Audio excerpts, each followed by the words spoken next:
జనవరి 12న తెలంగాణలో ఏం జరుగుతుందని చెప్పి జయశంకర్ సార్ రాసిన బుక్ నరహరి గారు మళ్ళీ గుర్తొచ్చింది. తెలంగాణ నినాదం కూడా భావజాల వ్యాప్తి, ఆందోళన, రాజకీయ ప్రక్రియ. ఇది జయశంకర్ గారు అంబేద్కర్ గారి కొటేషన్ అయిన బోధించు, సమీకరించు, పోరాడు, దాన్ని తెలంగాణకు అన్వయించారు. నరహరి గారు రాసిన ఈ పుస్తకం కూడా ఇదొక రాబోయే కాలంలో బీసీల ఉద్యమానికి, బీసీల రాజ్యాధికార సాధనకి ఇదొక వేగుచుక్కలాగా నిలుస్తుందని చెప్పి ఏ రకమైన సందేహం నాకు లేదు. ఖచ్చితంగా ఈ బుక్ అనేది మనందరికీ కూడా పోరుబాట అవుతుంది, రాష్ట్ర సాధన కోసం రాచబాట అవుతుంది. మనం తెలుసుకోవాల్సిన కొన్ని ముఖ్యమైన విషయాలు ఇందులో, అంటే ఇప్పటి వరకు వచ్చిన ఏ పుస్తకంలో కూడా మనం ఒక్క దగ్గర చూడని చాలా ఇందులో ఉన్నాయి. ముందుగా బహుజనులు అనేవారు ఒక గొప్ప సృజనాత్మకత కలిగి సమాజ అవసరాలు తీర్చగలిగే వస్తువులు కానీ, పనిముట్లు కానీ, దుస్తులు కానీ తయారు చేసిన వాళ్ళు. ఒకప్పుడు ఉజ్వలంగా వెలిగిన చరిత్ర బహుజనులది. సిల్క్ రూట్ అనేది భారతదేశం మీదుగా చైనా నుండి పాశ్చాత్య దేశాలకు పోయేది. అందులో భాగంగా మన దగ్గర ఉన్న పోర్టులలో, నౌకాశ్రయాలలో అద్భుతమైన ఎక్స్పోర్ట్స్ అనేటి మన భారతదేశం నుంచి కూడా జరిగేది. అవన్నీ తయారు చేసేది కూడా మన చేతివృత్తుల వాళ్ళే. పద్మశాలీస్, ఇతర కమ్మరి, కుమ్మరి, వడ్రంగి లాంటి విశ్వకర్మలు, ఇతరత్ర ఉన్న బీసీ కులాలు. కానీ ఏమైంది, ఎప్పుడైతే ఈస్ట్ ఇండియా కంపెనీ భారతదేశానికి వచ్చిందో 18వ శతాబ్దంలో అందరి చేతులు విరిచేసింది. ఆ వృత్తులకు పూర్తిగా ఆ వృత్తులను లేకుండా చేసింది. దాదాపుగా నరహరి గారు ఇందులో రాశారు, దాదాపు 60% పైగా పద్మశాలీలు కూలీలుగా మారారు అని. ఒక పద్మశాలీలే కాదు, అన్ని వృత్తుల వాళ్ళు కూడా కూలీలుగా మార్చిన ఈ అధోగతి ఈస్ట్ ఇండియా కంపెనీతో, బ్రిటిష్ పాలనతో మొదలైంది. అది ఇంకా ఇప్పటికీ కొనసాగుతూనే ఉంది. ఇందాక మన మిత్రులు అన్నట్టుగా మనము భవిష్యత్తును నిర్మించాలంటే చరిత్రను అధ్యయనం చేయాలి, వర్తమానాన్ని అర్థం చేసుకోవాలి. ఈ రెండు ఉంటేనే మనము భవిష్యత్తును నిర్మించగలుగుతాం. కాబట్టి తెలంగాణ ఉద్యమానికి ఏదైతే ఒక దారి ఆ రోజు జయశంకర్ గారు చూపెట్టారో, ఇవాళ నరహరి గారు కూడా అదే దారిని ఇవాళ బీసీల భవిష్యత్తు కోసం, బీసీల రాజ్యాధికారం కోసం చూపెడుతున్నారు. కాకుంటే జయశంకర్ గారు వెనకాల ఉండి నడిపించాలనుకున్నారు. మేమంతా కోరుతున్నది ఏంటంటే నరహరి గారు ముందుండి నడిపించాలని.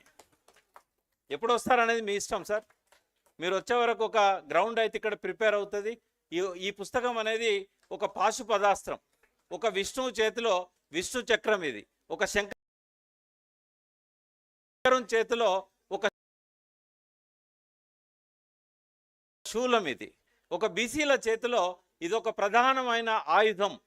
దీన్ని అర్థం చేసుకోవాలంటే ఈ బుక్ చదవాలి. ఇందులో ప్రతి అంశం మీద ఉన్నది.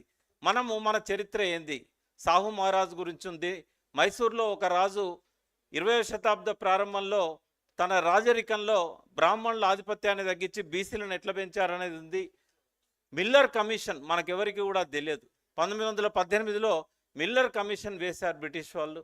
అక్కడి నుంచి మొదలుపెట్టి రోహిణి కమిషన్ 1992లో నివేదిక ఇచ్చే వరకు కూడా ఈ కమిషన్ల ద్వారా ఒక్కొక్క కాకా కేల్కర్ కానీ, ఆ తర్వాత వచ్చిన మండల్ కమిషన్ కానీ, ఒక్కొక్క కమిషన్ వల్ల మనకు వచ్చిన ఆ సిఫార్సుల వల్ల మనకు వచ్చిన ప్రయోజనాలు ఏంటి అనేది ఈ పుస్తకంలో మెన్షన్ చేయడం జరిగింది.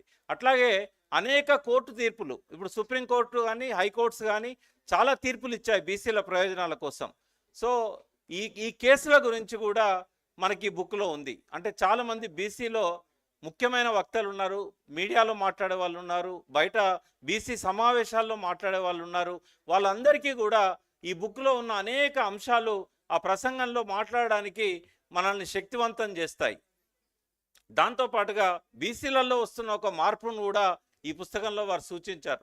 ఒక ఎలైట్ సెక్షన్ ఎట్లయితే ఇప్పుడు తెలంగాణలో అయితే ఇప్పుడు 100కు పైన ఉన్న బీసీ కులాలలో ఒక 5 కులాలు ఎట్లా కొంత అభివృద్ధి చెందుతున్నాయో, మిగతా కులాలు ఎట్లా వెనుకబడి ఉన్నాయో, అట్లాగే ఉత్తర భారతదేశంలో ఈ అభివృద్ధి చెందిన యాదవులు కానీ, కుర్మీలు కానీ వీళ్ళంతా పార్టీలు పెట్టి మండల్ కమిషన్ నివేదిక ఇచ్చిన తర్వాత దాన్ని అమలు చేయడం మొదలుపెట్టిన తర్వాత ఎట్లా రాజ్యాధికారానికి ములాయం సింగ్ రాగలిగాడు, లాలూ ప్రసాద్ రాగలిగాడు, అది కూడా ఈ పుస్తకంలో మనకొక నిర్దేశనంగా మనకు కనబడతా ఉంటుంది.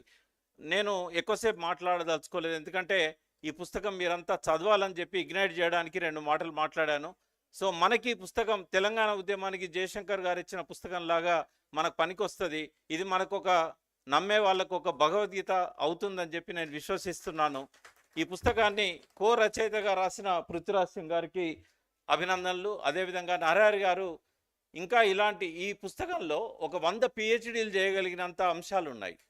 ఎవరైనా ఇందులో నుంచి కొన్ని అంశాలు కనుక తీసుకొని పిహెచ్డి చేసినట్టయితే ఇంకా బీసీలకు అంటే పిహెచ్డి చేయాలని కాదు, పిహెచ్డికి సమానంగా రీసెర్చ్ చేసి, ఎందుకంటే ఎన్నో వందల గంటల రీసెర్చ్ చేస్తే తప్ప వారిద్దరికీ ఈ పుస్తకం రాయడం సాధ్యం కాలేదు.